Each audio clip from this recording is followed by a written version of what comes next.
Hello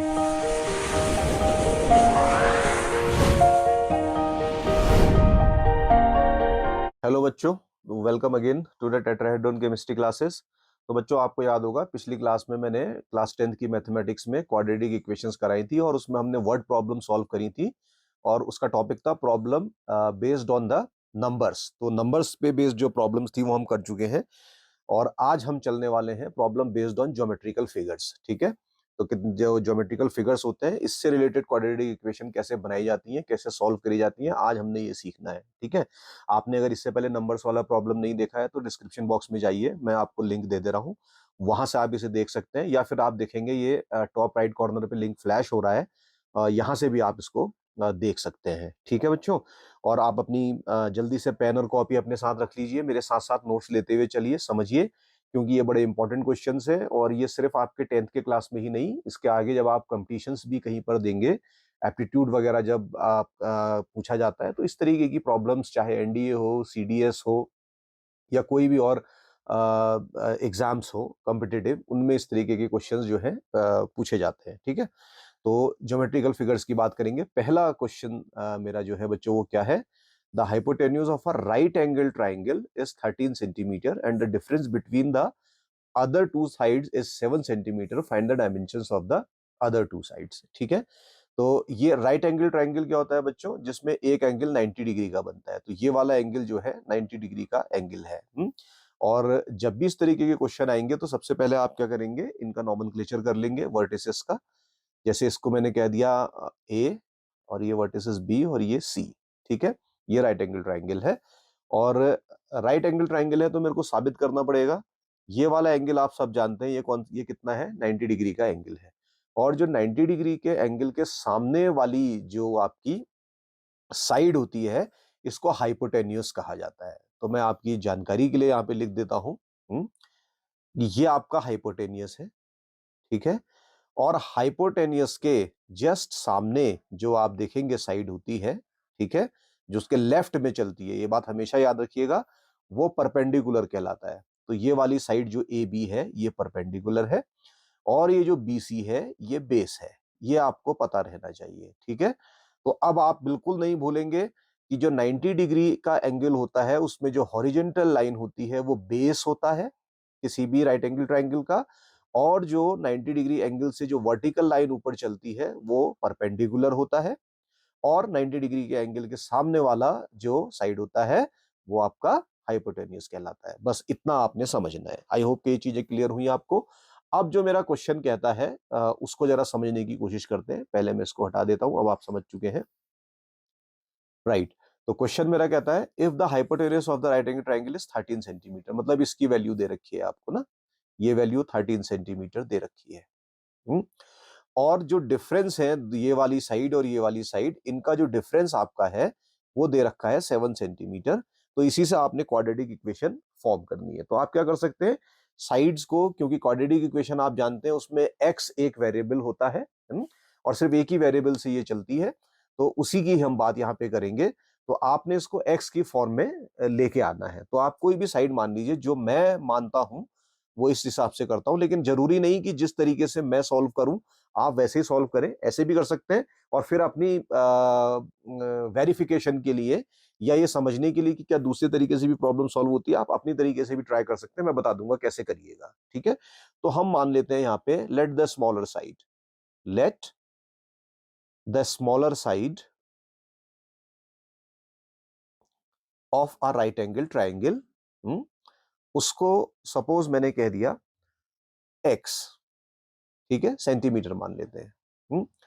और इसके बाद मैंने बिगर साइड भी इसकी मान ली, जो बड़ी साइड इसकी है उसको भी मान लेते हैं। तो बिगर साइड आपकी सपोज यहां पर है y, ऐसे ले लिया। अब यहां पे आप एक चीज ध्यान में रखिएगा, सपोज ये मेरी इक्वेशन नंबर 1 हो गई, ये मेरी इक्वेशन नंबर 2 हो गई। अब यहां पे बच्चों ना देखो दो वेरिएबल आ गए हैं, एक्स और वाई, लेकिन क्वाड्रेटिक इक्वेशन जब आपने 10th में स्पेशली बनानी है और एक वेरिएबल के साथ चलना है तो आप दो वेरिएबल नहीं रख सकते उसमें। तो इस केस में क्या होता है, या तो आप एक्स को वाई में कन्वर्ट करिए या वाई को एक्स में कन्वर्ट करिए। ये चीज भी आप हमेशा ध्यान में रखेंगे, ये आपने मान लिया है। ठीक है, अब इसमें कौन सी x है कौन सी y है ये तो पता नहीं चलेगा, और आप फ्री है किसी को भी x और किसी को भी y मानने के लिए। तो मैं मान लेता हूं कि जो ए बी है ये आपकी स्मॉलर साइड है, तो इसके लिए वैल्यू हो गई x सेंटीमीटर, और जो नीचे वाला आपका है इसके लिए हो गई y सेंटीमीटर। मैं फिर कह रहा हूं ये मेरे एज्यूम करने का तरीका है, आप इसको y और इसको x भी मान लेंगे तब भी आपका आंसर सेम ही आना है, उससे कोई फर्क नहीं पड़ने वाला है, ठीक है। और क्वेश्चन क्या कहता है, according to the problem difference between the other two sides is 7 centimetre, मतलब इस साइड का और इस साइड का डिफरेंस जो है वो 7 सेंटीमीटर है। तो अकॉर्डिंग टू द प्रॉब्लम और अकॉर्डिंग टू द क्वेश्चन आपके पास है x minus y equals to 7, ये आपके पास है, ठीक है। अब जैसा कि मैंने कहा आपको कि एक ही वेरिएबल रखना होता है, तो हम यहां से x की वैल्यू निकाल लेते हैं। तो x equals to 7 plus y हो जाएगा, y को ट्रांसपोज करके आप राइट हैंड साइड पे ले जाएंगे, और राइट ट्रांसपोज करने में आपको पता है कि जो साइन होते हैं वो चेंज हो जाते हैं, तो माइनस वाई इधर आके आपका क्या हो जाएगा, प्लस वाई हो जाएगा। से आप इसको बोल देते हैं इक्वेशन नंबर 3। तो ये आपकी इक्वेशन नंबर 3 आ गई। अब आप क्या कर सकते हो, आपको मालूम है जब भी इस तरीके की प्रॉब्लम सॉल्व करनी होती है राइट एंगल ट्रायंगल से रिलेटेड, तो इसमें पाइथागोरस थ्योरम आपका इस्तेमाल होता है, यूज होता है। पाइथागोरस थ्योरम क्या होता है, पाइथागोरस थ्योरम सिंपली एक बात करता है कि हाइपोटेन्यूस जो है इसका स्क्वायर जो होता है वो आपके परपेंडिकुलर और बेस के स्क्वायर के सम के बराबर होता है। तो आप ये भी इसमें हमेशा याद रखेंगे कि ये जो हाइपोटेन्यूज है ये हमेशा सबसे बड़ी साइड होती है, ठीक है। ये साइड हमेशा सबसे ज्यादा बड़ी होती है, बाकी की जो साइड्स हैं आपकी ये छोटी होती है in comparison to this hypotenuse. ठीक हो गया बच्चों। तो अब आपने क्या करना है, पाइथागोरस थ्योरम इसमें लगाना है। पाइथागोरस थ्योरम मैं व्हाइट से लिखता हूं, वो होता है AC का स्क्वायर। AC का स्क्वायर का मतलब है हाइपोटेन्यूज का स्क्वायर, और ये वैल्यू आपकी होती है परपेंडिकुलर के स्क्वायर प्लस बेस के स्क्वायर के सम के बराबर। ये आपका है जो पाइथागोरस थ्योरम है, ठीक है। ये आपको सभी को पहले से ही मालूम भी है। अब इसी से मैंने क्वाड्रेटिक इक्वेशन सेट करनी है। मुझे मालूम है AC की वैल्यू मुझे यहाँ कितनी दे रखी बच्चों, 13, तो मैं इसको 13 का स्क्वायर कर देता हूँ। और AB की वैल्यू मेरी है x, तो मैं इसको x का स्क्वायर कर देता हूँ। BC की वैल्यू है मेरी कितनी, यहाँ पे लिखी है y, लेकिन मैं y की वैल्यू को यहाँ पर जो है कन्वर्ट कर चुका हूँ x के टर्म्स में। तो अच्छा मैंने क्या करा, अच्छा मैंने दूसरी तरीके से किया, आई एम सॉरी। तो x का स्क्वायर तो मेरा सीधे सीधे ये आ गया, और यहाँ मैंने x की वैल्यू ले रखी है 7 प्लस वाई। तो यहाँ पे मैं क्या करता हूँ, x ना लेके सपोज इसको y ले लेता हूँ, उससे कोई फर्क नहीं पड़ने वाला है। तो मैं यहाँ पे y की वैल्यू निकाल लेता हूँ, चलिए ठीक है, क्योंकि मैंने यहाँ y ले रखा है। उससे कोई फर्क नहीं पड़ेगा। तो यहां से मेरा y इक्वल्स टू कितना आ जाएगा, देखिए ये हो जाएगा आपका minus y equals to 7 minus x, ठीक है। और अगर मैं इसको चेंज कर लूंगा, साइन को अगर मैं चेंज कर लूंगा, तो मैं इसको कर लेता हूं y, इसको कर लेता हूं प्लस एक्स, और इसको कर लेता हूं 7, ठीक है। और इसको मैं बोल देता हूं इक्वेशन नंबर 4। चलिए ऐसे इसको कर लेते हैं, क्योंकि मैंने y की वैल्यू को निकाल के कितना कर लिया बच्चों, x के टर्म्स में मैं इसको यहाँ पे ले आया हूं। तो एक्स स्क्वायर, और जो BC मेरा जो y था, अब ये मेरा y x प्लस 7 हो गया है। तो मैं इसको लिख सकता हूं x प्लस 7 का होल स्क्वायर। इस तरीके से मैं इसको लिख सकता हूं, ठीक है। थोड़ा सा डिस्टर्बेंस होगा क्योंकि मैं अपने घर से ही वीडियो शूट कर रहा हूं, और बाहर ट्रैफिक ज्यादा है, तो कभी कभी उसकी आवाजें आपको डिस्टर्ब कर सकती है।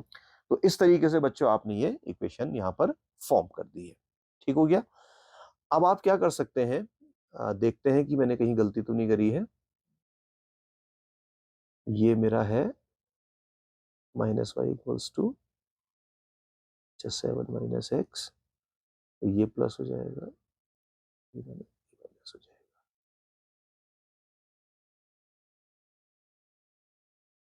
दोबारा कर लेते हैं।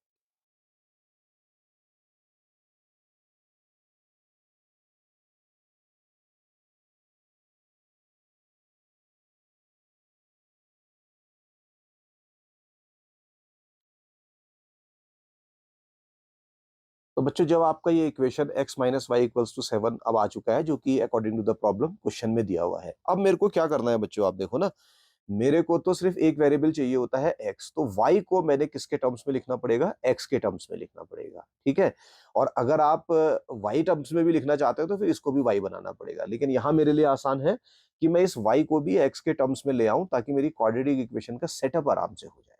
तो मैं यहां से बेसिकली क्या करूंगा बच्चों, y की वैल्यू निकाल लूंगा। तो y की वैल्यू निकालने के लिए क्या करेंगे, देखिए ये माइनस वाई है, बहुत ध्यान से देखिएगा, इक्वल्स टू 7 वहां प्लस का था, x को ट्रांसपोज करोगे तो ये माइनस एक्स हो जाएगा, ठीक है, कोई प्रॉब्लम नहीं। अब आप क्या कर सकते हैं, देखिए इसमें आप देख सकते हैं कि ये माइनस वाई है तो साइन चेंज कर सकते हैं। आपको पता है मैं माइनस का इसको कर देता हूं प्लस, तो मेरा यहां पर जो +7 है वो -7 हो जाएगा, ठीक है, और जो माइनस एक्स है वो आपका प्लस एक्स हो जाएगा। तो इन शॉर्ट जो मेरी इक्वेशन बनेगी y इक्वल्स टू x -7 बनेगी, और इसको मैं बोल देता हूं सपोज इक्वेशन नंबर 3, नॉट 4, इसको मैं बोल देता हूं इक्वेशन नंबर 3, ये मेरी बन जाती है। अब बच्चों मैंने क्या करना है, देखिए यहाँ पे बात समझिएगा अच्छी तरीके से। अगर मैंने इस साइड्स को सॉल्व करना है, इस क्वेश्चन को सॉल्व करना है, क्वाड्रेटिक इक्वेशन सेटअप मैंने इसके लिए करनी है, तो राइट एंगल ट्राइंगल में हमेशा जो साइड्स होती है इनको डिटरमाइन करने के लिए पाइथागोरस थ्योरम इस्तेमाल होता है। पाइथागोरस थ्योरम क्या होता है बच्चों, पाइथागोरस थ्योरम सिंपली ये कहता है कि जो हाइपोटेनियस है, ये इसकी जो वैल्यू होती है, तो इसको अगर आप स्क्वायर कर दें, हाइपोटेन्यूस के स्क्वायर को कर दें, तो वो आपके परपेंडिकुलर और बेस के स्क्वायर के सम के बराबर होता है। और एक बात और ध्यान रखेंगे कि किसी भी राइट एंगल ट्राइंगल में हाइपोटेन्यूस हमेशा सबसे बड़ी साइड होती है, तो ये सबसे बड़ी साइड है, बाकी की दो छोटी होती है। तो पाइथागोरस थ्योरम क्या कहता है, मैं यहाँ पे आपको लिख के देता हूं, हाइपोटेन्यूस का स्क्वायर दैट मीन एसी का स्क्वायर, ये होगा सम ऑफ परपेंडिकुलर का square that is A B का स्क्वायर प्लस बेस का square that is B C का स्क्वायर। बस ये आपने ध्यान रखना है, और इसी पे ही आपके सारे के सारे क्वेश्चन सॉल्व होंगे। अगर आपको ये नहीं पता है बच्चों, तो आप इसको याद कर लीजिए। इस थ्योरम का प्रूफ मैं आपको कभी बाद में करवाऊंगा, जब मैं आपका ये आपका ट्रिग्नोमेट्री पढ़ाऊंगा, तब बात करेंगे इस बारे में, ठीक हो गया। अब हम क्या करते हैं, वैल्यूज को यहां से रखना स्टार्ट करते हैं। एसी की वैल्यू मेरी दे रखी है बच्चों 13 सेंटीमीटर, तो मैं यहाँ पे लिख दूंगा 13 का स्क्वायर। अब मैं सेंटीमीटर नहीं लिख रहा हूं, बाद में उसको लगा लेंगे, ठीक है। ए बी जो है मेरा वो दे रखा है एक्स, तो मैं इसको लिख लूंगा एक्स का स्क्वायर, और बी सी मेरा वाई है, लेकिन वाई की वैल्यू में यहाँ एक्स के टर्म्स में ला चुका हूं, तो वो हो जाएगा x-7 का स्क्वायर। ये बहुत जरूरी है बच्चों, क्योंकि क्वाड्रेटिक इक्वेशन में एक ही वेरिएबल चाहिए होता है x, तो उसी की जरूरत है। अगर आप इसको सेट करेंगे अब, तो 13 का स्क्वायर होता है 169, x का स्क्वायर हो गया बच्चों x। यहां पर बच्चों आप ध्यान रखेंगे, आइडेंटिटी लगेगी a माइनस बी का होल स्क्वायर। तो a माइनस बी का होल स्क्वायर जब आप इसमें लगाओगे तो क्या बनेगा बच्चों, a का स्क्वायर दैट इज x का square -2ab that mean 2 into x into 7, right. और इसके बाद आता है प्लस b का स्क्वायर दैट मीन 7 का स्क्वायर। तो यहां से इक्वेशन आती है 169 इक्वल्स टू, इन दोनों को आप ऐड कर लीजिए, तो ये हो जाएगा 2x स्क्वायर, ये हो जाएगा -7 टू ज़ा 14, 14x, और ये हो जाएगा आपका 49। यहां तक तो आपको कोई प्रॉब्लम नहीं है। अब इसको क्या करेंगे, 49 को आप ट्रांसपोज करके उधर ले जाएंगे, तो 169 में से 49 माइनस हो जाएगा, तो ये 120 है, और इक्वेशन आपकी बिल्कुल सेट हो जाएगी। तो अब आपका क्या आ जाएगा, देखिए मैं, क्योंकि परेशानी ना हो तो उस इक्वेशन को दोबारा लिख देता हूं, 169 इक्वल्स टू 2x स्क्वायर, यही तो आई है, देखिए इक्वेशन आपकी ये है, -14x प्लस 49, ठीक है। तो -14x प्लस 49 ये इक्वेशन आई थी, इसको मैंने सेट कर लिया, तो मेरा हो जाएगा 169 माइनस 49, एक ही आ गया, ट्रांसपोज कर रहे हैं। एक्स स्क्वायर को फिर मैं उधर ले जाऊंगा तो हो जाएगा -2x स्क्वायर, और 14x को उधर ले जाऊंगा तो मेरा हो जाएगा +14x that is equals to 0। ये आपका हो जाता है बच्चों 120, ये हो जाता है -2x स्क्वायर, और ये आपका हो जाता है +14x इक्वल्स टू 0। अब मैं इसको -2 इसमें से मैं कॉमन ले लेता हूं, तो जैसे ही मैं, चलिए -2 कॉमन होने से पहले पहले मैं इसको स्टैंडर्ड फॉर्म में लाता हूं। जैसे आपका -2x स्क्वायर ये लिख लिया, प्लस आपका 14x हो गया, और यहाँ पे प्लस 120 आ गया इक्वल्स टू 0। तो बेसिकली बच्चों ये किस फॉर्म में आ गई, ax square plus bx plus c equals to 0। ये क्वाड्रेटिक इक्वेशन की ये क्वाड्रेटिक इक्वेशन है, ठीक है, तो स्टैंडर्ड फॉर्म में है। तो क्योंकि यहाँ पे देखिए प्लस का साइन है, तो इसको भी मैंने प्लस का साइन बनाना है, तो -2 कॉमन ले लेता हूं इसमें से। सपोज इस इक्वेशन को मैंने कह दिया equation number 4। Let me check कि ये 4 ही थी, हाँ ये 4 ही थी, ठीक है। अब मैंने इसमें से -2 कॉमन ले लिया, तो -2 जैसे ही बाहर लिया तो अंदर मेरे पास क्या बचा बच्चों, एक्स स्क्वायर, उसके बाद बचा माइनस 2 7 14, 14x, और फिर बचा मेरे पास -60, ठीक है, यही तो बचा। ध्यान रखिएगा -2 कॉमन है, सॉरी, ध्यान रखिएगा कि ये -2 कॉमन है, तो अंदर प्लस का एक्स स्क्वायर बचेगा, और ये प्लस था तो ये -7x हो जाएगा, ये प्लस था तो ये -60 हो जाएगा, ठीक है। और आप जानते हैं कि इस इक्वेशन को मैं x square -7 of x -60 equals to 0 over -2 करूंगा, तो ये वैल्यू 0 ही ऊपर आएगी। इस चीज का आप ध्यान रखिएगा बहुत अच्छी तरीके से। तो ये इक्वेशन बेसिकली मेरी आ गई x square -7 of x -60 equals to 0। इस तरीके से मेरी इक्वेशन सेटअप हो गई। बस अब आप इसको चाहे तो श्रीधराचार्य मेथड से सॉल्व कर लीजिए, और चाहे तो मिडिल टर्म स्प्लिटिंग कर लीजिए, दोनों ही केसेस से आपका आंसर आ जाएगा। मैं दोनों मेथड अलग अलग क्वेश्चंस में इस्तेमाल करूंगा जहां जिसकी जरूरत होगी, लेकिन यहां मुझे आसान लगता है कि अगर मैं इसको मिडिल टर्म इसका स्प्लिट कर लो। मिडिल टर्म स्प्लिटिंग में क्या करते हैं बच्चों, कोई दो नंबर एज्यूम करते हैं, ठीक है। मान लीजिए एक नंबर है m, दूसरा है n, और इनका जो प्रोडक्ट आता है बच्चों वो आपका c के बराबर आना चाहिए। तो देखिए यहाँ पे c क्या है बच्चों, इस इक्वेशन को अगर मैं देखूं तो c मेरा यहाँ पे क्या है, -60 है, ठीक है। तो m और n का प्रोडक्ट मेरा -60 आना चाहिए, ठीक है। और साथ ही साथ अगर मैं m और n जो दो नंबर एज्यूम करता हूं, इनका अगर मैं सम करूं तो वो मेरा बच्चों -b के, सॉरी ये मेरा b के बराबर आना चाहिए आपका, ठीक है। तो यहाँ पे आप देखेंगे एक्स स्क्वायर प्लस bx, तो ये 7 वैल्यू मेरी यहाँ पे आनी चाहिए अगर मैं दो नंबर को ऐड करूं।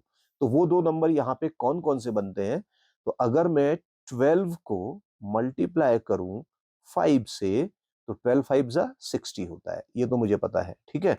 तो ये 60 मेरा यहाँ मिल रहा है। और यहां पर भी अगर मैं दूसरा यहां से लगा के देखें, अगर मैं 12 में से 7 को, सॉरी 5 को माइनस करूं तो मुझे 7 भी मिल रहा है, ठीक है। तो यहां पे 7 आना है, x मैंने यहां पे लेना ही लेना है, ठीक है। तो इस तरीके से ये नंबर आपके जो है देखे जाते हैं, हिट एंड ट्रायल मेथड से चेक किए जाते हैं। हालांकि इसके और तरीके भी है, लेकिन सिंपल क्वेश्चन ऐसे ही हो जाते हैं, ठीक है।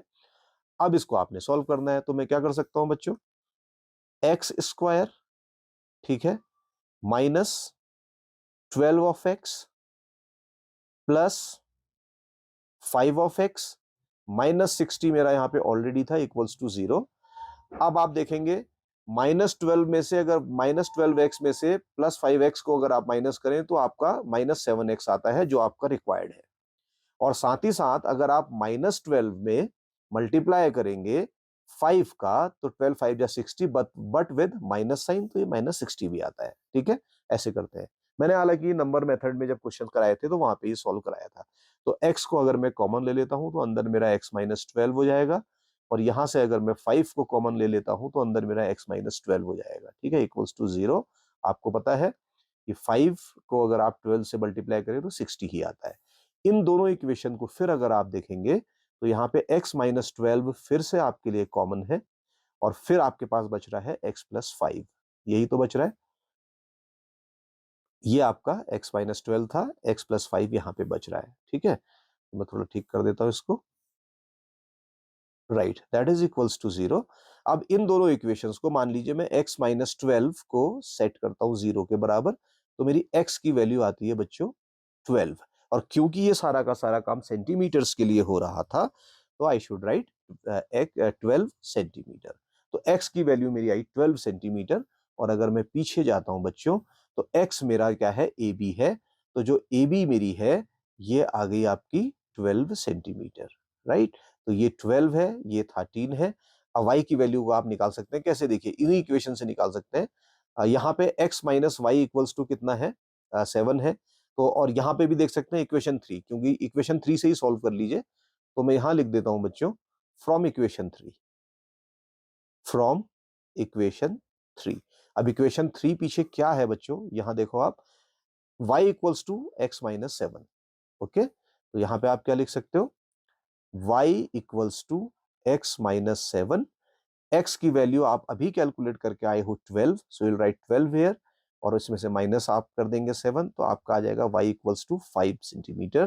तो पीछे अगर आप जाएंगे तो ये वैल्यू y की जो है आपकी, ये 5 सेंटीमीटर है। बस यही इसका आंसर हो जाएगा। तो एक 13, एक 12 और एक 5, ठीक है, ये इसके आंसर होते हैं। तो आप चाहे तो आंसर को जल्दी से यहाँ पे लिख भी सकते हैं। राइट एंगल ट्राइंगल इस तरीके से ड्रॉ कर लीजिए, ठीक है, ये हो गया। और यहीं से आप उसके आंसर लिख लीजिए। This was given in the question already, 13 centimetre ये दे रखा था आपको, ये आपने कैलकुलेट करके निकाला 5 सेंटीमीटर, और ये आपका जो x आया है वो आया है आपका 12 सेंटीमीटर। अब यहां पे आप कह सकते हैं कि सर ये मामला थोड़ा सा गड़बड़ हो रहा है। आप कहेंगे क्या सर, आपने स्मॉलर साइड मानी थी x सेंटीमीटर, लेकिन आप यहाँ पे x को ये 12 लिख रहे हैं, तो ये तो बड़ी नहीं हो गई। और ये वाली आपकी जो आपने y मानी थी, ये आपकी अपने स्मॉलर मानी थी, तो ये आपकी अब जो है यहाँ पर, सॉरी, y आपने बिगर मानी थी, तो ये स्मॉलर आ रही है। तो मैं क्या कहूंगा, इससे बहुत ज्यादा फर्क नहीं पड़ता, आप इसको इधर और इसको इधर भी लिख सकते हैं। तो इस तरीके से इन साइड्स को आप निकाल सकते हैं। तो बेसिकली जो x आपका आ गया, वो x सेंटीमीटर यहां से आपने निकाला 12 है। तो अगर आप चाहें, अगर आपको लग रहा है कि कुछ गड़बड़ है वेरिफिकेशन के लिए, तो आप क्या कर सकते हो, इससे बहुत ज्यादा फर्क नहीं पड़ना, लेट द बिगर साइड, तो इसको बिगर मान लीजिए आप, और लार्जर साइड मान लीजिए, इसको x मान लीजिए, ठीक है, और इस वाले को आपका जो है स्मॉलर मान लीजिए, y को आप स्मॉलर मान लीजिए, तो इसको आप स्मॉलर कर लीजिए। तो जब भी आप वेरिफिकेशन करेंगे तो ये चीजें भी आपने ध्यान में रखनी है, क्योंकि एग्जामिनर इसको गलत भी कर सकता है। हालांकि इसके आंसर दोनों पॉसिबल है, ठीक है, लेकिन ज्यादा बेहतर होगा कि इसको स्मॉलर, इसको बिगर मान ले। तो ये प्रॉब्लम भी आपने चेक करनी है। देखिए पहली ही प्रॉब्लम में हमने एक यहाँ पे एरर पकड़ी, उससे बहुत ज्यादा फर्क नहीं पड़ेगा हालांकि। चलिए आगे चलते हैं। इसके बाद अपना नेक्स्ट क्वेश्चन देखते हैं क्या है। ओके, मेरा नेक्स्ट क्वेश्चन है, the sides of a right angle triangle containing the right angle are 4 centimetre and 2x minus 1 centimetre. अच्छा, अब इसमें भी देख लीजिए, पहले नॉमेनक्लेचर कर लेते हैं। ये मान लीजिए A है, ये B है, ये C है, और यहां से फिर इसका राइट एंगल ट्राइंगल बना देते हैं 90 डिग्री का। ये 90 डिग्री आ गया बच्चों। और ये अब क्या कहता है आपके क्वेश्चन में, side containing the right angle triangle. तो कौन सी साइड ऐसी है जिनके पास राइट एंगल ट्राइंगल है? एक तो साइड AB है जिसमें राइट एंगल ट्राइंगल है, और एक साइड BC है जिसमें राइट एंगल ट्राइंगल है। ऐसा ही तो है। तो इनकी जो आपकी साइड्स की वैल्यूज हैं वो दे रखी है, 4 सेंटीमीटर दे रखी है AB की, ठीक है। ये वाला जो AB है, मान लीजिए ये 4 है, और दूसरा वाला आपका जो है 2x माइनस 1 है। इसको आप जरूर ध्यान रखिएगा। तो कहीं पे कुछ, हाँ, एक गलती जरूर इसमें है, खाली 4 नहीं हो सकता बच्चों, ये बेसिकली 4x सेंटीमीटर है, क्योंकि क्वाड्रेटिक इक्वेशन बनाने के लिए मेरे को x की जरूरत यहां पर जरूर पड़ने वाली है, बिना उसके मेरा क्वेश्चन सॉल्व नहीं होगा, राइट। तो यहां से आप देख लीजिए, एक साइड मेरी है 4 सेंटीमीटर, सब 4x सेंटीमीटर, तो suppose this one is my 4x centimetre, किसी को कुछ भी मान सकते हैं। दूसरी साइड जिसके पास आपका राइट एंगल ट्राइंगल है वो बेस है। हाइपोटेनस के पास कभी भी राइट एंगल ट्राइंगल नहीं होता, ये आप याद रखिएगा। राइट एंगल ट्राइंगल हमेशा होता है किसके पास? परपेंडिकुलर के पास और बेस के पास, ठीक है। तो BC की वैल्यू भी आपको दे रखी है, वो इस क्वेश्चन में यहां पर आप देख सकते हैं। This is your 2x minus 1 centimetre, ये दे रखी है आपको। अब आपसे पूछता है कि आपने साइड्स बता दी है सारी की सारी कि इनकी वैल्यूज कितनी है, लेकिन आपको दे रखा है एरिया। एरिया कितना है? 30 सेंटीमीटर स्क्वायर। तो ये एरिया, ये राइट एंगल, इसका ये ट्राइंगल का एरिया दे रखा है, ठीक है। इसकी वैल्यू कितनी दे रखी है बच्चों? इसकी वैल्यू दे रखी है 30 सेंटीमीटर स्क्वायर। ठीक है, ये आपकी 30 सेंटीमीटर स्क्वायर दे रखी है। तो कैसे प्रॉब्लम सॉल्व होगी?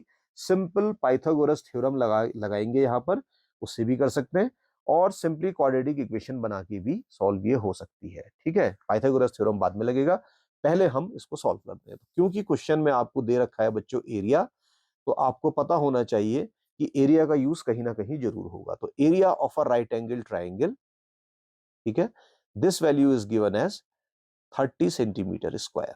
और आपको मालूम है राइट एंगल ट्राइंगल का एरिया क्या होता है? जल्दी बताओ बच्चों। Half of perpendicular multiplied by base. तो जो बेस और परपेंडिकुलर है इनके हाफ के बराबर रहता है। बेसिकली जो हाइट होती है वो, और जो आपका बेस होता है वो उसके बराबर होता है। ठीक है, तो अब आप देख सकते हैं यहां पे एरिया की वैल्यू 30 सेंटीमीटर स्क्वायर है, तो एरिया को आप लिख दीजिए 30। 1/2 यहां पे आपके पास ऑलरेडी था, और परपेंडिकुलर के लिए वैल्यू आपको दे रखी है 4x, तो आप यहाँ पे लिख दीजिए 4x। ठीक है, इसको फिर आप मल्टीप्लाई करिए किससे? बेस से। बेस आपका है 2x-1, तो ये आपका 2x-1 आ गया। ठीक हो गया। अब यहां से आप देख सकते हैं 2 से 2 डायरेक्ट आपने कैंसिल कर दिया, तो आपके पास जो इक्वेशन बनकर आई वो आई 30 equals to 2x multiplied by 2x-x। ठीक है, इसको फर्दर आप लिख सकते हो 30 equals to 4x square minus 2x। Multiply कर दिया सिंपली, 2x को 2x से मल्टीप्लाई करा 4x स्क्वायर, 2x को -x से मल्टीप्लाई करा तो -2x। अब इसको सिंपल आप स्टैंडर्ड क्वाड्रेटिक फॉर्म में लिख लीजिए। तो मैं क्या कर सकता हूं, ये मेरा 4x स्क्वायर है, इसको ऐसे ही रख दिया। ये मेरा -2x है, इसको ऐसे ही रख दिया। और 30 को मैं राइट हैंड साइड ले आया तो ये -30 हो गया, तो इधर आपका आ जाएगा 0। ठीक है, और सॉरी ये स्क्वायर था आपका। तो ये इक्वेशन बेसिकली अगर मैं इसको दोबारा सही से लिखूं तो मेरी इक्वेशन क्या आ गई? मेरी इक्वेशन आ गई 4x square -2x -30 equals to 0।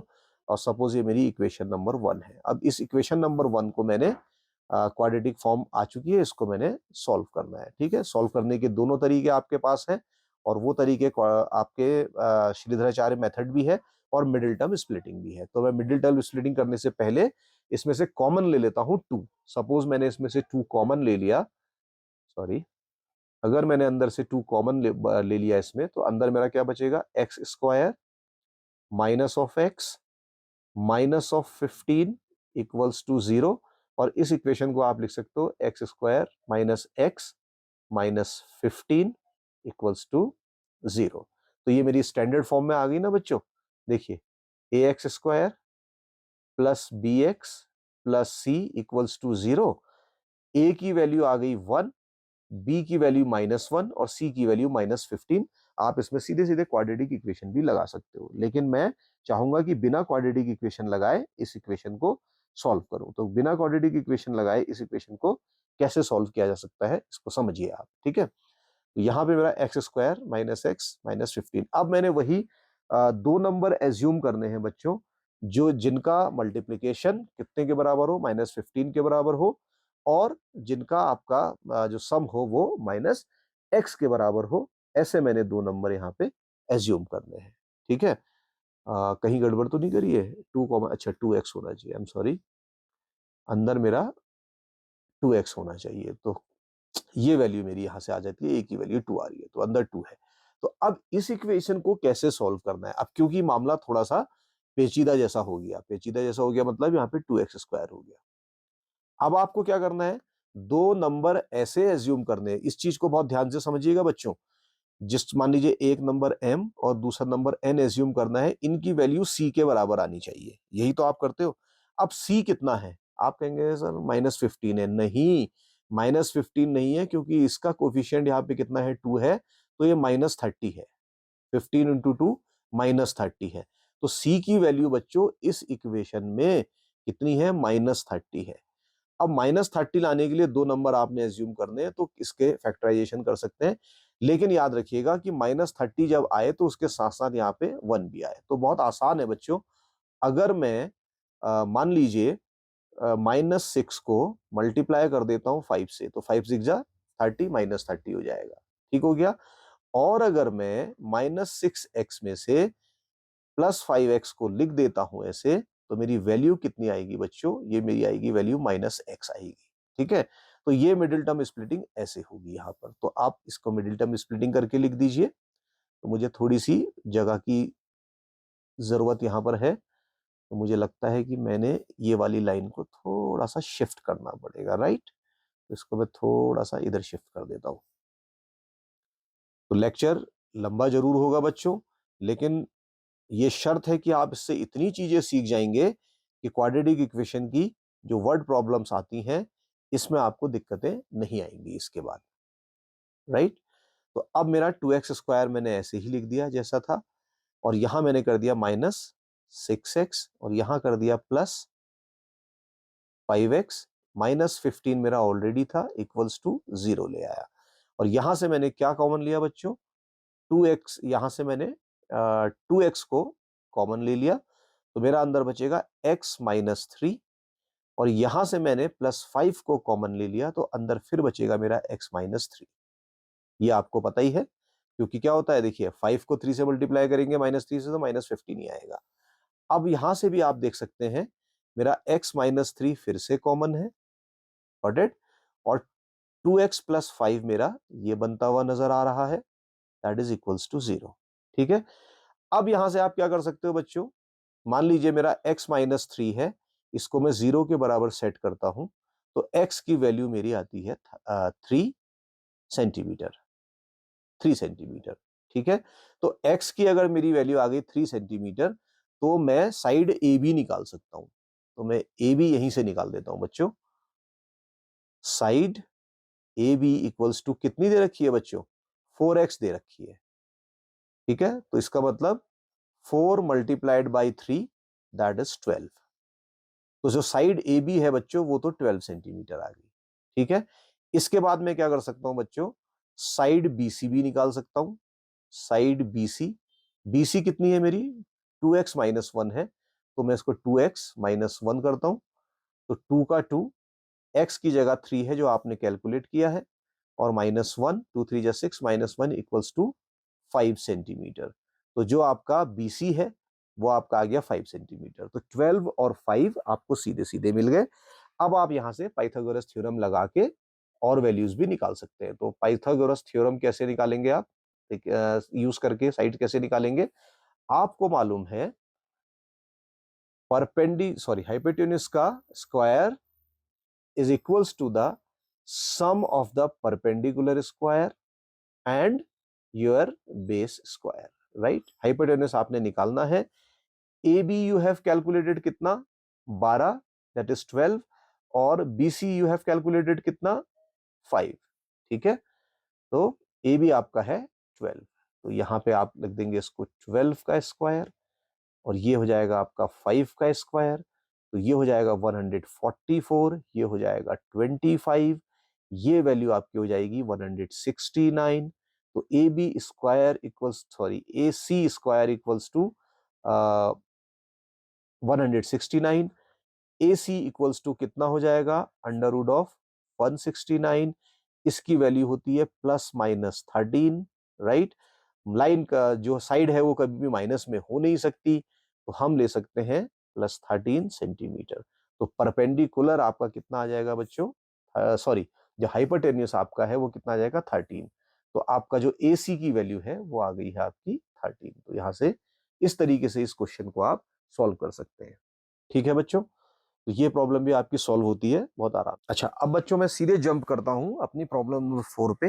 वैसे 3 होना चाहिए था, लेकिन शायद कहीं गड़बड़ होगी। चलिए, उससे कोई बहुत ज्यादा फर्क नहीं पड़ता है। अब आगे देखते हैं कि इस प्रॉब्लम को कैसे सॉल्व कर सकते हो आप। ठीक है, तो इसको सॉल्व करने के लिए पहले क्वेश्चन पढ़ते हैं। ठीक है, क्वेश्चन पढ़ने के लिए पहले यहाँ पे सॉल्यूशन लिख दीजिए। सॉल्यूशन क्या कहता है? The sides of a right angle triangle are x minus 1 centimeter, 3 centimeter and 3x plus 1 centimeter. Find the value of the x, the length of its sides and its area. अच्छा, सभी कुछ निकालना है इसमें। तो ये क्वेश्चन बच्चों अच्छा क्वेश्चन लग रहा है, तो इसको आप करिए। इस तरीके से देख कर सकते हैं। तो वही तरीका है बच्चों, इसको मैंने सपोज यहां लिख दिया ए, ये इसको लिख दिया बी, ये इसको लिख दिया सी, और अब आपको इतनी प्रैक्टिस हो चुकी है कि आप जानते हैं ये मेरा 90 डिग्री का एंगल है, ठीक है, और ये 90 डिग्री का एंगल है तो ये मेरा हाइपोटेन्यूस है। और मैंने अभी अभी आपको क्या बताया था बच्चों, हाइपोटेन्यूस जो है वो सबसे बड़ी साइड होती है, ठीक है। अब आपको कौन सी साइड दे रखी, देखिए एक साइड आपको दे रखी है x-1 सेंटीमीटर, दूसरी आपको दे रखी है 3 सेंटीमीटर, और तीसरी आपको दे रखी है 3x+1 सेंटीमीटर। अब इनमें से सबसे बड़ी वैल्यू क्या है, इसको ध्यान रखिएगा। तो ये 3 है या 3x है, ये मेरे को चेक करना पड़ेगा, कहीं कुछ गड़बड़ तो नहीं किया हुआ है। हाँ, ये भी 3x है बच्चों, कहीं ना कहीं क्वेश्चन नोट करने में मुझसे एरर हुई है। तो ये जो आपकी वैल्यू है ये 3x सेंटीमीटर है, तो मैं इसको काट के 3x सेंटीमीटर कर देता हूं। अब यहां से आपने क्या डिसाइड करना है पता है, आपने ये हाइपोटेन्यूज बताना है कौन सा है, x-1 है, 3x है, या 3x+1 है। तो मान लीजिए अगर आप x को 1 एज्यूम करते हैं तो ये 3 1 जा 3, 3+1 4, तो ये 4 हो जाएगा। और इसको 1 एज्यूम करा है तो 3 1 जा 3, ये 3 हो जाएगा। और इसको 1 एज्यूम करा है और x को तो 1 - 1, तो ये आपका 0 हो जाएगा। तो सबसे बड़ा क्या निकल कर आ रहा है, 3x+1 आ रहा है। तो ये आपका हाइपोटेन्यूस होना चाहिए, बस यहां पे ये डिसाइड आपने करना है, सबसे बड़ी साइड हाइपोटेन्यूस होनी चाहिए। दोबारा समझ लीजिए, मैं फिर कह रहा हूं आपको, सपोज कैसे, देखिए समझ लीजिए क्योंकि ये क्वेश्चन समझने में आपको दिक्कत हो सकती है। मैंने सपोज ले लिया x=2, राइट। तो पहली साइड मेरी क्या हो गई, x-1 equals to what, 2 - 1 equals to 1 centimetre. तो ये x-1 की वैल्यू तो मेरी ये आ रही है, ये सपोज है 1। और दूसरे केस में आपने ले लिया है मेरी क्या 3x है ना यहाँ पर, ये तो दैट मीन 3 तो है ही है, इसको मैंने 2 से मल्टीप्लाई कर दिया तो 3 × 2 = 6 सेंटीमीटर, दूसरी मेरी आ रही 6 सेंटीमीटर। तीसरी क्या है मेरी बच्चों, अगर आप इसको देखें तो ये है 3x+1, इसका सिंपल सा मतलब है 3 × 2 + 1, दैट मीन 7। तो सबसे बड़ी वैल्यू 3x+1 की तो आ रही है, और सबसे बड़ा ही आपका हाइपोटेन्यूस होता है।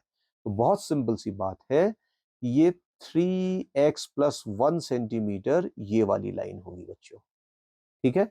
बाकी आप कोई भी अज्यूम कर सकते हैं, मैं इसको हटा रहा हूं, स्क्रीनशॉट ले लीजिए। यहां से मैंने इसको डिलीट कर दिया, अब ये सिर्फ समझाने के लिए था आपको। हाँ, अब बाकी की जो साइड्स हैं आपने उनको एज्यूम करना है कि वो कौन कौन सी साइड्स हैं, और उन्हीं को आप मान के चलिए कि क्या आपकी वो आ सकती है। तो मैं मान लेता हूं कि मेरी ए बी जो है वो x-1 है, चलिए ठीक हो गया। और जो मेरी बी सी साइड है वो मेरी सपोज 3x है, तो इसको मैं 3x ये सेंटीमीटर ऐसे मान लेते हैं। आप उल्टा भी मान सकते हैं, उससे कोई बहुत ज्यादा फर्क नहीं पड़ने वाला है। अब यहां से आपने क्या करना है, इस क्वेश्चन को सॉल्व करना है। तो ये क्वेश्चन सिंपली पाइथागोरस थ्योरम से सॉल्व हो जाएगा। ए सी का square equals to A B का square that is perpendicular plus B C का square that is base. A C की वैल्यू आपको पता है, दिस इज 3x+1, इसका होल स्क्वायर कर दीजिए। ए बी की वैल्यू आपको पता है x-1, इसका होल स्क्वायर कर दीजिए। बी सी की वैल्यू पता है आपको, इसको 3x स्क्वायर कर दीजिए, ठीक है। और अब इसमें लगा दीजिए आप क्या, आइडेंटिटीज। तो आइडेंटिटीज अगर आप लगाएंगे तो ये मेरा हो जाएगा 9x² क्योंकि ए स्क्वायर होता है, plus 2ab, that mean 2 multiplied by 3 and multiplied by 1, तो ये आ जाएगा 2 3 जा 6x, और प्लस आपका आ जाएगा 1 का स्क्वायर। ये तो है लेफ्ट हैंड साइड का a प्लस बी के होल स्क्वायर से इसका एक्सपेंशन। अब इस वाले को आप करते हैं x-1 को a - b के होल स्क्वायर से, तो ये आपका क्या आ जाएगा बच्चों, x² -2 ठीक है, प्लस 1 का square plus 3x², 3x, sorry मैंने इसको ऐसे लिखना चाहिए था, 3x²। तो ये मेरा हो जाएगा आपका 9x²। इतनी बात समझ में आ गई। अब बच्चों इस इक्वेशन को मैंने यहां से सॉल्व कर लेना है, तो कैसे सॉल्व करेंगे आप देखो, 9x² से 9x² कैंसिल, ठीक हो गया, सिंपल इसको कैंसिल कर लीजिए। अब क्या बच रहा है देखो यहां से, ये जो बेसिकली बच रहा है वो बच रहा है मेरा 6x+1 equals to x square -2x+1, ये बच रहा है। अब इसमें भी तो आप देख सकते हो 1 से 1 कैंसिल कर देते हैं क्योंकि राइट और लेफ्ट हैंड साइड का ये आ रहा है। अब इस इक्वेशन को कैसे लिख सकते हो, देखो एक्स स्क्वायर का एक्स स्क्वायर ऐसे ही लिख लिया, 6x और -2x है, 6x को ट्रांसपोज करके राइट हैंड साइड में लाइए तो ये माइनस हो जाएगा 6x का, तो -6x और -2x ये हो जाएगा -8x, ठीक है। और ये वाली साइड जो थी बच्चों यहां पर अब 0 हो जाएगा, तो बेसिकली मेरी इक्वेशन आ गई एक्स स्क्वायर -8x, ठीक हो गया, और इक्वल्स टू 0। तो यहां तक तो कोई प्रॉब्लम नहीं है। अब इसको कैसे सॉल्व करना है, तो यहां से मैं x को कॉमन ले लेता हूं, तो ये हो जाएगा x-8 that is equals to 0। अब ये जो इक्वेशन बनकर आई बच्चों, इसमें आपके पास दो ऑप्शन बचे, एक तो x इक्वल्स टू 0, ये हो नहीं सकता, ठीक है, क्योंकि कोई भी साइड 0 तो होगी नहीं, तो ये तो आप ले नहीं सकते। तो आप क्या सेट कर सकते हो, x-8 इक्वल्स टू 0, तो x इक्वल्स टू 8, तो x की वैल्यू तो आ गई बच्चों 8। अब जब x की वैल्यू 8 आ गई तो आपका हाइपोटेनियस AC कितना आ जाएगा, AC है आपका 3x+1, that mean 3 multiplied by 8 plus 1 that is 25 centimetre. तो बस आपने क्या ध्यान रखना है, ये मेरा 25 सेंटीमीटर है, ठीक हो गया। अब मैंने क्या निकालना है, BC, तो BC मेरा कितना है बच्चों 3x, तो 3 और x की वैल्यू आप निकाल के लाए हो 8, तो 8 3 जा 24 सेंटीमीटर। तो ये जो मेरा BC आ गया ये कितना आ गया 24 सेंटीमीटर। अब मेरा आना है बच्चों AB मेरा कितना है x-1, x आया 8 -1 इक्वल्स टू 7 सेंटीमीटर, तो ये मेरा आपका AB आ गया 7 सेंटीमीटर। तो मेरी तीनों साइड निकल कर आ गई है बच्चों, एक मेरी 25, एक 7, एक 24। तो यही तो साइड्स पूछी थी, आप देखो x की वैल्यू आ गई जो मैंने 8 निकाली, लेंथ ऑफ द साइड्स आ गई 25, 24 और 7। अब एरिया, एरिया आप जानते ही हो क्या होता है, एरिया होता है राइट एंगल ट्राइंगल का क्या, half into perpendicular into base, half का रख दीजिए हाफ, परपेंडिकुलर की वैल्यू आई है 7, बेस की वैल्यू आपकी आई है 24, ठीक है। तो ये कैंसिल हो जाएगा सीधे सीधे यहां से 12 टाइम्स, और अब आपने 7 और 12 को मल्टीप्लाई करना है 84, तो ये आ जाएगा 84 सेंटीमीटर स्क्वायर। याद रखिएगा क्योंकि ये भी सेंटीमीटर में था और ये भी सेंटीमीटर में था, तो एरिया 84 सेंटीमीटर स्क्वायर आ जाएगा। तो इस तरीके से आप इसकी वैल्यू भी निकाल सकते हैं, ठीक है बच्चों। तो ये मेरी अगली प्रॉब्लम है, देखिए कितनी आसानी से सॉल्व हुई। अब चलते हैं नेक्स्ट प्रॉब्लम की तरफ, राइट। और मेरी नेक्स्ट प्रॉब्लम है, the hypotenuse of a right angle triangle exceeds one side by 1 centimeter and the other side by 18 centimeter, find the length। अच्छा ठीक हो गया, देखिए वही स्टैंडर्ड प्रोसीजर फॉलो करेंगे। सपोज ये है A, ये है B, ये है C, और ये आपका जो वैल्यू है यहाँ पे 90 डिग्री का आ जाता है। अब ये क्या कह रहा है कि हाइपोटेन्यूज जो है वो एक साइड से 1 सेंटीमीटर बड़ा है और दूसरी साइड से 18 सेंटीमीटर बड़ा है, मतलब सबसे बड़ा तो ये होता ही है। देखिए आपने इससे पहले भी ये प्रूफ किया है, देखिए ये कितना आया 25 सेंटीमीटर, जबकि ये आपका 7 है और ये आपका 24 है, तो सबसे बड़ी साइड तो यही है आपकी, तो हाइपोटेन्यूज हमेशा बड़ा ही होता है। तो इसको अगर आपने सॉल्व करना है तो हम क्या करते हैं कि एज्यूम कर लेते हैं कि कौन सी साइड कौन सी है, तो हाइपोटेन्यूज को x मान लेते हैं। सपोज मैंने लिख दिया सॉल्यूशन, और सॉल्यूशन में लिख दिया let the length of hypotenuse be as है बच्चों, equals to suppose x centimetre, तो मैंने उसको मान लिया बच्चों x सेंटीमीटर, ठीक हो गया। ये तो मेरा x माना हुआ है।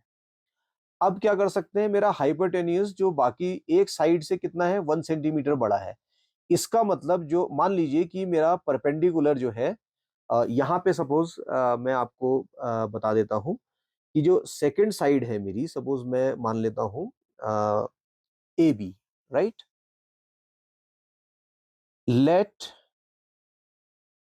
लेंथ लिख लेते हैं, let the length of A B is 1 centimetre less, 1 centimetre less than hypotenuse, less than hypotenuse, that is A C. तो क्या हो जाएगा आपका, हाइपोटेनियस को माना है x, और ये मेरा x-1 सेंटीमीटर हो गया, ये मैंने एज्यूम किया है, तो ये मेरी वैल्यू x-1 सेंटीमीटर हो गई। अब देखेंगे दूसरी साइड से हाइपोटेन्यूस कितना बड़ा था, 18 सेंटीमीटर था। तो यहां से मैं लिख देता हूं late the length of the base that is BC, ठीक है, is 8 centimetre less then AC। तो कितना हो जाएगा, x-8 सेंटीमीटर हो जाएगा। तो ये मेरा कितना हो गया, x-8 सेंटीमीटर। अब यहां पे देखो बच्चों क्या था ना कि ये हाइपोटेन्यूस बड़ा है इन दोनों से, अब इसी को आपने एज्यूम कर लिया तो बाकी तो इनसे उसी रेशियो में छोटी होंगी, इसलिए ये माइनस आ रहा है। तो प्लस माइनस में आपने गड़बड़ नहीं करनी है, घबराना नहीं है, उसी से आपकी ये प्रॉब्लम सॉल्व हो जानी है। तो अब तो ये इक्वेशन काफी आसान हो जाती है। कैसे, आप पाइथागोरस थ्योरम लगा दीजिए, AC का square plus sorry equals to AB का स्क्वायर प्लस BC का स्क्वायर। AC आपको पता है एक्स स्क्वायर आपने मान रखा है, AB आपका कितना है, ए बी x-1 का होल स्क्वायर है, प्लस BC क्या है आपका x-8 का होल स्क्वायर है। ठीक हो गया। तो यहां से आप कर देंगे a स्क्वायर, ठीक है, -2AB प्लस B स्क्वायर, फिर प्लस का sign, a square minus 18x, 2AB होता है ना, 2 multiplied by ax, 2x multiplied by 8, 18x, sorry 16x, तो ये 16x आ गया। ठीक हो गया। प्लस 8 का स्क्वायर, 8 का स्क्वायर कितना हो जाएगा बच्चों, 64। यही तो है। तो ये वैल्यू आपकी ऐसे आ रही है। इसको फर्दर सॉल्व कर लीजिए, तो कैसे हो जाएगा, ये एक्स स्क्वायर एक साथ ले लेते हैं, तो ये 2x स्क्वायर हो जाएगा, -2x -16x, इसको एक साथ ले लीजिए तो -18x हो जाएगा। ठीक है, 64 में एक ऐड कर दीजिए तो ये 65 हो जाएगा। तो ये आपकी वैल्यू आ रही एक्स स्क्वायर की। अब इसको आप स्टैंडर्ड फॉर्म में लेके लिख लीजिए, जीरो इधर कर लीजिए क्योंकि मैं इसको ट्रांसपोज कर रहा हूं, that is equals to what, 2x square minus x square -18x plus 65, ये आ गया। इसको सिंपली आप लिख लीजिए किस फॉर्म में, एक्स स्क्वायर, क्योंकि आप देख सकते हैं 2 से ये कैंसिल हो जाएगा तो एक्स स्क्वायर बचा आपका। और जब आपका सिंपल एक्स स्क्वायर बचा तो यहां पे आप क्या लिख सकते हो, -18x प्लस 65। ठीक है, ये जीरो था तो मैं इसको इधर करके लिख लेता हूं, क्या फर्क पड़ रहा है उससे। इस इक्वेशन को ऐसे करके मैंने लिख लिया, तो मेरी स्टैंडर्ड फॉर्म में आ गई बच्चों ये ax square plus bx plus c। अब ये इक्वेशन आपने सॉल्व करनी है और आसानी से इस इक्वेशन को आप सॉल्व कर सकते हो। तो कैसे सॉल्व करेंगे, कहीं कुछ गड़बड़ तो नहीं हुई है, इस चीज का ध्यान रखना है, बाकी चीजें आसान है। अच्छा, तो कहाँ पे देखिए मैंने एक मिस्टेक करी है, इसको मैंने 18 मान लिया है, 18 की जगह यहाँ मैंने 8 रख लिया है। तो चलिए कोई दिक्कत नहीं है, मैं इसको 8 से ही सॉल्व कर लेता हूँ, 18 से नहीं करता हूँ। ठीक है, उससे कोई फर्क नहीं पड़ेगा, आप 18 से भी करके देख लीजिएगा, मैं उसका आंसर बता दूंगा आपको कितना आ रहा है। तो मैंने इसको 8 सेंटीमीटर कर लिया था, गलती हो गई तो चलिए उसको सुधार सकते हैं। अब आपने यहाँ से इनको करके सॉल्व करना है, तो मैं इस इक्वेशन को पीछे लिख देता हूँ। मेरी इक्वेशन आ गई एक्स स्क्वायर, बैक चलते हैं, -18x सॉरी +65 इक्वल्स टू 0। तो अब इसको मैं एक्स स्क्वायर -13x -5x+65। चलिए ऐसे इसकी मिडिल टर्म स्प्लिटिंग कर लेते हैं। क्वेश्चन मुझसे गलत हो गया तो सॉरी, मतलब डेटा मैंने गलत रख दिया तो उससे कोई फर्क नहीं पड़ रहा है। तो यहाँ से x मैंने कॉमन ले लिया तो ये आ जाएगा मेरा x-13, ठीक है। और यहाँ से मैंने -5 कॉमन ले लिया तो अंदर फिर आ जाएगा x-13, that is equals to 0। अब यहाँ से x-13 फिर से कॉमन है बच्चों और ये आ जाएगा x-5, that is equals to 0। तो यहां से मेरे पास x की दो वैल्यू आ जाएंगी, x-13 इक्वल्स टू 0, और तो यहां से आ जाएगा x इक्वल्स टू 13 और x-5 इक्वल्स टू 0, तो x इक्वल्स टू 5। अब x की मेरे पास दो वैल्यू आ गई है बच्चों। तो कहने का मतलब ये है कि ये जो हाइपोटेन्यूस है मेरा, ये क्या होगा, या तो 5 होगा या 13 होगा। तो मैं क्या करता हूं बच्चों, यहां पर मैं इसको बिगर वैल्यू मान लेता हूं, 13 मान लेता हूं, ठीक है। तो मेरा हाइपोटेन्यूस जो आ गया आपका, वो तो आ गया 13। तो पीछे जाके, पीछे क्या, इधर ही बना लेते हैं इसको, यहाँ पे बना लेते हैं, इधर इसको ड्रॉ कर लेते हैं। ये लिख लिया, सपोज ये मेरा बन गया है, ठीक है। और ये मेरा, सॉरी ऐसे नहीं, ऐसे, ये ए है, ये बी है, ये सी है। तो ये मेरा एक्स आ गया, मान लीजिए 13 सेंटीमीटर। क्लियर है। अब मैंने बच्चों ए बी निकालना है। ए बी मेरा कितना आएगा, अब मैंने इसको ए बी से निकालना है, ठीक है। तो पीछे जाते हैं बच्चों और ए बी की वैल्यू देखते हैं कितनी है। तो ए बी मेरा है x-1, ओके। तो मैं बैक जाता हूं और यहां से मैं निकालता हूं ए बी।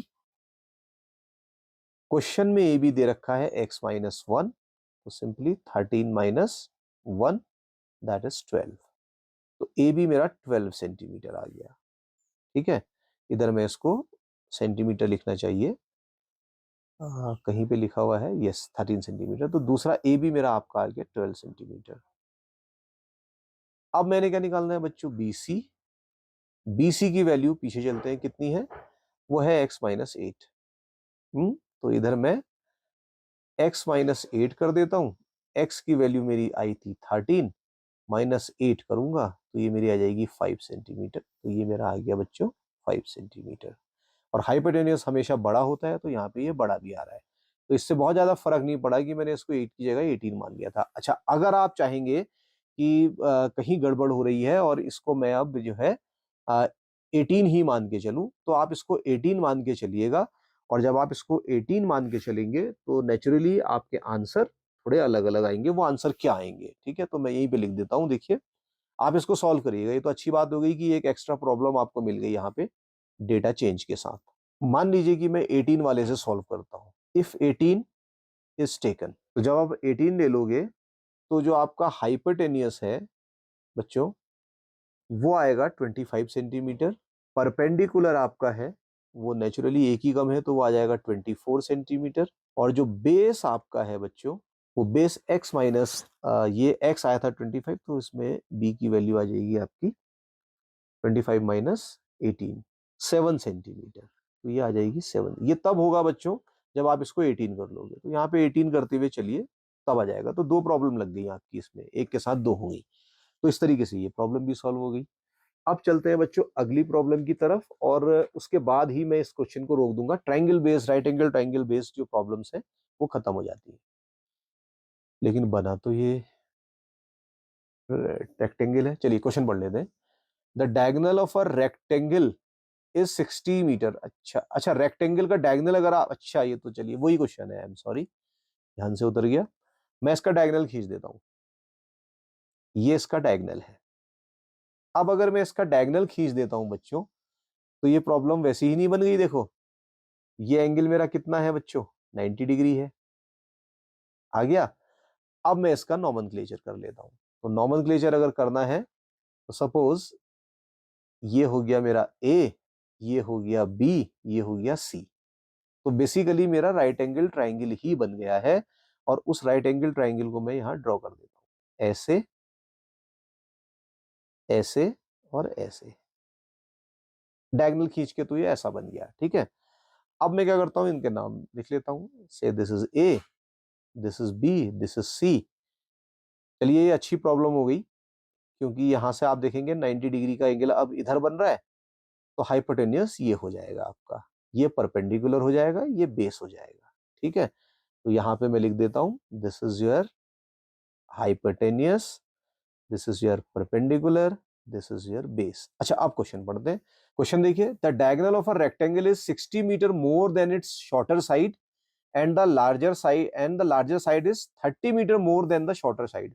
अच्छा, तो शॉर्टर साइड को ही रेफरेंस यहाँ पे लिया जा रहा है, तो शॉर्टर साइड को ही एज्यूम कर लेते हैं पहले। तो मैं इस क्वेश्चन को सॉल्व करता हूं, इसका लिखता हूं solution. Let the shorter side x metre, तो शॉर्टर साइड को बच्चों मैंने यहां पे x मीटर मान लिया है, राइट। तो मेरा डायगोनल कितना हो जाएगा, डायगोनल का मतलब है हाइपोटेनियस, डायगोनल और हाइपोटेनियस लिख देता हूं इसको, हाइपोटेनियस ये लिख दिया। तो हाइपोटेनियस कितना है, the diagonal of a rectangle is 60 metre more than the shorter side, shorter side ये है, इससे 60 मीटर ज्यादा है। I can write x plus 60। यहां जो मैंने पहले एरर करी थी इसको भूल जाइए। तो बेसिकली ये जो वैल्यू मेरी हाइपोटेनियस की आ रही है, ये कितनी आ रही है, h इक्वल्स टू 60 होना चाहिए। फिर से मैं वही मिस्टेक कर रहा हूं, तो ये वैल्यू मेरी आ जाएगी x प्लस 60 मीटर। ठीक हो गया। अब क्या कहता है, and the larger side, larger side suppose अब कौन सी बच रही है लार्जर साइड आपकी, किसी को ही मान सकते हैं, ए बी को मान लीजिए। चलिए, तो मैं क्या करता हूँ, लार्जर साइड को ए बी मान लेता हूँ। ठीक है, तो उसको मान के क्या करेंगे, या बेस को, किसी को ही मान सकते हैं, उससे कोई फर्क नहीं पड़ता है। शॉर्टर साइड मैंने एक्स मान ली, तो शॉर्टर साइड किसको एज्यूम, चलिए इसी को कर लेते हैं, इसको हम कर लेते हैं एक्स सेंटीमीटर। तो ये मेरी एक्स हो गई। अब ठीक हो गया हम। तो अब ये जो मेरी दूसरी आ गई, larger side is 30 metre more than the shorter side, तो जो बेस हो जाएगा मेरा कितना, वो x प्लस 30 हो जाएगा। मीटर में हो जाएगा, ये भी मीटर में है बच्चों, और ये भी मीटर में है, और ये भी मीटर में है, सेंटीमीटर नहीं लिखना चाहिए था। ठीक है, अब आसान हो जाता है क्वेश्चन, अब आप इसको सॉल्व कर सकते हैं पाइथागोरस थ्योरम से। That is AC square equals to AB square plus BC square. AC कितना हो जाएगा बच्चों, x प्लस 60 का स्क्वायर इक्वल्स टू AB कितना है आपका, वो है x, दैट इज x का स्क्वायर, प्लस BC कितना है, x प्लस 30 का स्क्वायर। ये हो गया, ये कर लेंगे। बस अब आप इसमें आइडेंटिटी लगा दीजिए, और आइडेंटिटी लगा के इस प्रॉब्लम को सॉल्व कर लीजिए। मैं लगा देता हूं, चलिए यहीं से शुरू करते हैं। a प्लस बी का होल स्क्वायर लगेगा, ये मेरा है x square, that is A square, plus 2ab, 2 into x into 60 plus B square, that is 60 का स्क्वायर। कोई दिक्कत नहीं, आगे चलिए। एक्स स्क्वायर मेरा ऑलरेडी यहां पर है, प्लस फिर से ए प्लस बी का whole square, that is X का square, plus 2ab, that mean 2 times 30 times X, ठीक है, plus B square, that is 30 का स्क्वायर। तो यहां से आप लिख सकते हो, ये है x square plus 120x plus 3600 equals to x square add हो जाएंगे तो 2x square plus 60x plus 900। ऐसे ही तो करोगे, बस आप इसको सॉल्व करते हुए चलिए। तो सॉल्व करेंगे तो कैसे चलेंगे, देखिए एक्स स्क्वायर मेरा ऑलरेडी है, ट्रांसपोज करके 2x स्क्वायर को इधर लाता हूं तो ये माइनस 2x स्क्वायर हो जाएगा।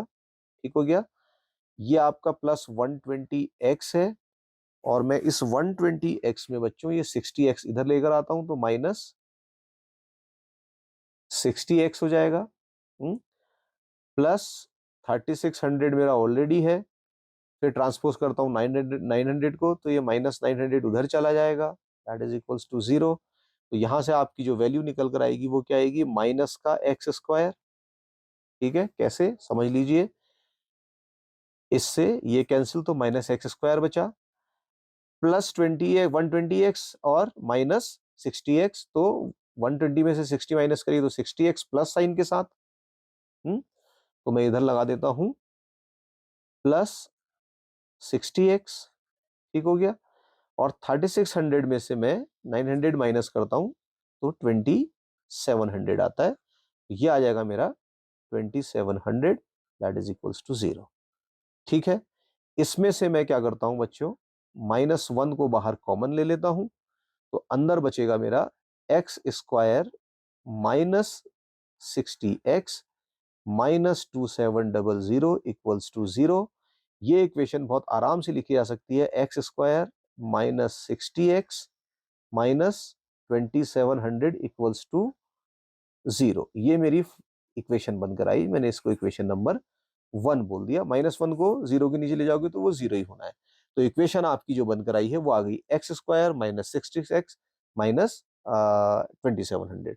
तो ये बहुत आसानी से सॉल्व हो सकती है। कैसे सॉल्व हो सकती है, पहले इक्वेशन दोबारा लिखनी पड़ेगी। मेरी इक्वेशन आ रही थी x square minus 60x minus 2700।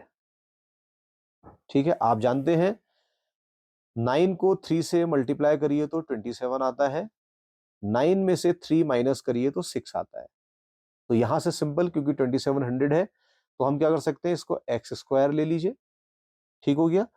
और एक्स स्क्वायर के साथ इसको ले लीजिए -90x, इसको ले लीजिए +30x। आप जानते हो -90x में से 30x को अगर आप प्लस साइन के साथ लगाते हो तो आपका कितना आता है, -60x। और यही आपको यहां चाहिए, ठीक है। और साथ ही साथ -90 को 30 से मल्टीप्लाई करिए तो आपका आ जाएगा 27 with 20 along with the minus sign, क्योंकि माइनस यहां पर था, ठीक हो गया। तो अब यहां पर आप इसको लिख सकते हो -2700 इक्वल्स टू 0। एक्स को ले लिया कॉमन, तो ये आ जाएगा x माइनस 90 प्लस यहाँ पे 30 कॉमन ले लिया तो आ जाएगा x minus 90 equals to 0। x minus 90 is already common here, और दूसरा बचेगा x प्लस 30 ऐसे इक्वल्स टू 0। इस इक्वेशन को सेट करते हैं x माइनस 90 इक्वल्स टू 0 पे, तो x इक्वल्स टू आता है मेरा 90 मीटर्स। ये सेट नहीं हो सकता क्योंकि ये आपको दे देगा x इक्वल्स टू -30, तो -30 तो पॉसिबल नहीं है, ठीक है। तो x की वैल्यू, अब मैं ट्राइंगल मेरा पीछे था तो दोबारा बना लेते हैं यहाँ पर, क्योंकि बार बार पीछे जाना मेरे लिए संभव नहीं होगा। ट्राइंगल यही ड्रॉ कर लेते हैं, ये आपने ऐसे ड्रॉ कर लिया, ठीक है। और मैंने क्या माना था बच्चों, इसको मैंने A माना था, इसको मैंने B माना था, इसको मैंने C माना था। पीछे चलते हैं, राइट। ये मेरा H है, ये मेरा P है, ये मेरा B है। तो ये मेरा जो H था बच्चों, ये x प्लस 30 था। तो आगे चलते हैं, ये मेरा कितना था, x प्लस 30, ठीक है। और आ, ये मेरा सॉरी 60 था, आई एम सॉरी, इधर जाते हैं, 60 था, 30 नहीं था बच्चों। दोबारा ड्रॉ कर लेते हैं ऐसे। तो ये मेरा x प्लस 60 मीटर्स था, ये मेरा x प्लस 30 मीटर्स था, ठीक है।